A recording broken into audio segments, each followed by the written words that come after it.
எல்லாரும் எம்ஜிஆர் போல வரணும், எம்ஜிஆர் போல வரணுங்கிறான். எடுத்த உடனே எம்ஜிஆர் போல சீஃப் மினிஸ்டர் ஆகிடணுன்றான். எம்ஜிஆர் எடுத்த உடனே சீஃப் மினிஸ்டர் ஆனாரா? அவர் வாழ்க்கை வரலாறு எந்த நடிக்கணும் தெரியுமா? அவர் பட்ட கஷ்டம் தெரியுமா? சாப்பாட்டுக்கு வழி இல்லாமல் சத்யா அம்மா, இதை இவனுடைய பெயரை கொண்டு அவங்க அம்மா சத்யா, அந்த அம்மா 2 பிள்ளைகளை வைத்து கொண்டு சாப்பாட்டுக்கு வழி இல்லாமல் அழுதுகிட்டு இருக்கும்போது பக்கத்து வீட்டில் இருக்கிற ஒரு அம்மா நொய்யை நொய் கொண்டு வந்து கொடுத்து அந்த நொய்யை கஞ்சியாக காய்ச்சி 2 குழந்தைகளுக்கு கொடுத்தாங்க. அப்படியெல்லாம் பிள்ளைகள் வளர்த்ததால் தான் எம்ஜிஆர் ஏழைகள் மீது இரக்கம் கொண்டார். நாம் பட்ட பட்டினி யாரும் படக்கூடாது என்றார். அவர் எடுத்தவங்க சீஃப் மினிஸ்டர் விரும்பலை. இப்போ பல பேர், இப்போ விஜய் ஒரு தலைவர் ஆயிட்டார், கட்சி போறார். டேய், மனுஷனா வரணும்னு முதல்ல கற்றுக் கொடுறா. நடிகனே, நீ சீஃப் மினிஸ்டர் வரணும்னு நினைக்கிறது எம்ஜிஆரை பார்த்து. அவர் ஆரம்ப காலத்தை பட்ட கஷ்டத்தை யாராவது பட்டிருக்கிறீங்களா? அவர் எத்தனை ப்ரொடியூசரை கைதூக்கி விட்டார் தெரியுமா உங்களுக்கு? எத்தனை ஏழைகளை, எத்தனை தாய்மார்களை அள்ளி கொடுத்தார் தெரியுமா? அது தெரிஞ்சுக்காம உடனே வாங்க, அரசியலுக்கு வாங்க, நான் இல்லைன்னு சொல்ல, அதில் நான் குறை சொல்லலை, அதை யாரையும் குறை சொல்லலை, அந்த உரிமை எல்லாருக்கும் உண்டு. ஆனால் எம்ஜிஆர் பேர் சொல்லிட்டு வராத, நீயாவா? ஏன்னா எம்ஜிஆர்னா அதில் ஒரு 25% நல்லது பண்ணியிருக்கணும், ஏழைகளை காப்பாற்றிருக்கணும். அவ்வளோ சேர்த்தார, அவ்வளோ அள்ளி கொடுத்தார. மிஞ்சி இருந்ததை யாருக்கிட்ட கொடுத்தார்?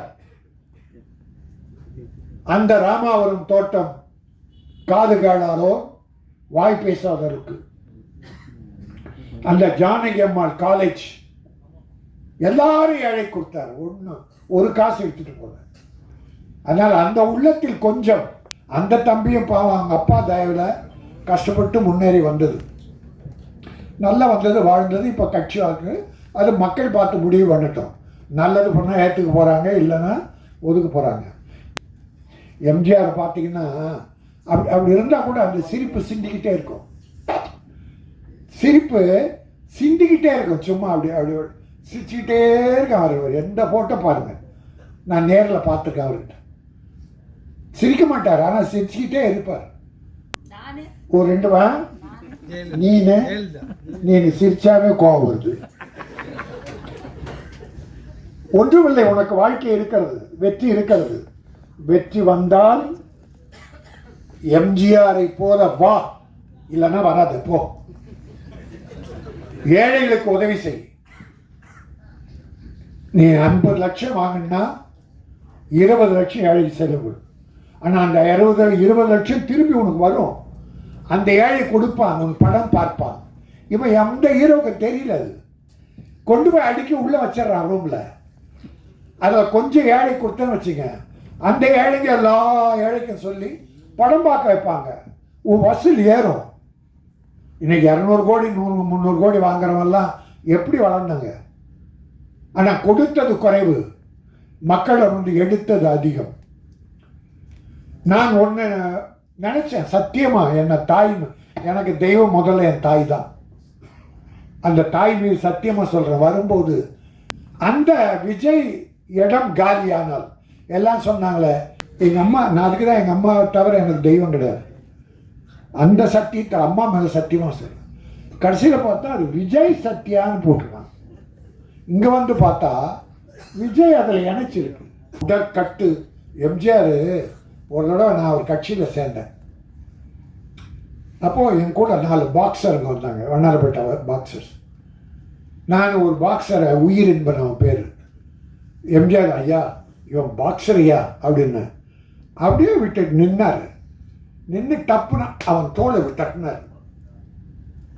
பிறகு கையை பிடிச்சார், அப்படி ஒரு அழுத்தினார். ஏன்னா பாக்ஸர்னா இந்த ஷோல்டர், கை இரும்பு மாதிரி இருக்கும், ஷோல்டர் இரும்பு மாதிரி இருக்கும். பார்த்துட்டு ஓ வெரி குட், நல்லா பண்ணு அப்படின்னார். எம்ஜிஆர் சொன்ன உடனே அது சோதனை. அது போல் இவன் இந்த உடற்கட்டுகள் எல்லாம் இப்படிப்பட்ட பிள்ளைகள்லாம் அவர் வளர்த்து விடுவார். எம்ஜிஆர் அவர் உடம்ப நல்லா வச்சுக்கணும், எல்லாருக்குமே உதவி பண்ணுவார். அதனால் நான் சில வழிகளை சொல்லியிருக்கேன். ஒரு அப்துல் கலாம்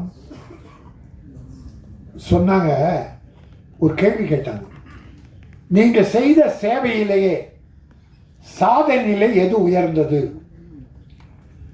அணுகுண்டு வீழ்த்ததா, ஜனாதிபதியாக இருந்ததா, இல்லை விஞ்ஞான கண்டுபிடிப்புகளா, ராக்கெட் கண்டுபிடித்ததா? எல்லாம் கேட்கும்போது அவர் சொன்னார், இது எதுவுமே என்னுடைய சாதனையில் எனக்கு மகிழ்ச்சி தரல. நான் ஹைதராபாத்தில் இருக்கிற மாற்றுத்திறனாளி குழந்தைகள், இந்த போலியோவில் அட்டாக் ஆகி குழந்தைங்க நடக்க முடியாமல்ல, சின்ன சின்ன குழந்தைங்க, அந்த குழந்தைகள் ஒரு 3 கிலோ எடையுள்ள இரும்பு, இந்த உபகரணம் காலில் கட்டுவாங்க பாருங்க, அது நடக்கிறதுக்கு, அது அப்போ 2.5 கிலோ 3 கிலோ, அந்த குழந்தை அதையே இழுத்து தூக்க முடியாதான். அதை போய் பார்த்துட்டு வந்து பிளெயின் செய்கிற சில மெட்டீரியல்ஸ் லேஸாக இருக்குமா, ஆனால் உறுதியாக இருக்குமா, அதில் அந்த உபகரணம் செய்தார் காலில் நடக்கிறதுக்கு. அது 300-500 கிராமுக்குள்ள. அது ஒண்டிதான் நான் செய்ததிலே எனக்கு ஆத்ம திருப்தியை தருவதுன்னு அப்துல் கலாம் சொன்னார். அணுகுண்டு வச்சு உலக புகழ் பெற்றார், ராக்கெட் கண்டுபிடிச்சு உலக புகழ் பெற்றார், ஜனாதிபதியாகி உலக புகழ் பெற்றார். இதெல்லாம் அவர் சாதனை இல்லையா? இந்த ஊனமற்ற குழந்தை, மன்னிக்கணும், மாற்றுத்திறனாளி குழந்தைக்கு அந்த கால் கவசம் செய்தாரு, அதுதான் எனக்கு பெருமைன்னு சொன்னான். அதே போல நீ இந்த ஏழைகளுக்கு உதவி செய்தால் அதுதான் உனக்கு பெருமை.